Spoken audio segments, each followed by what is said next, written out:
सबसे पहले हम बात करेंगे प्रेगनेंसी के पहले 3 माह यानी फर्स्ट ट्राइमेस्टर की। यानी इस दौरान सांस लेने में प्रॉब्लम क्यों होती है।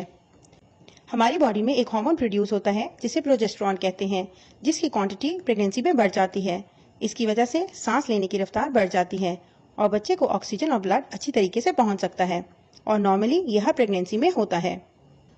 इसके अलावा प्रेगनेंसी को सपोर्ट करने के लिए कुछ खवातीन डुफेस्ट्रॉन टैबलेट्स या ग्रेविबिनॉन इंजेक्शन इस्तेमाल करती हैं, जिनमें प्रोजेस्टेरॉन पाया जाता है, जो सांस लेने की रफ्तार को ज़्यादा तेज़ करते हैं। लेकिन ये नॉर्मल है और इस सिलसिले में आपने कोई स्ट्रेस नहीं लेना।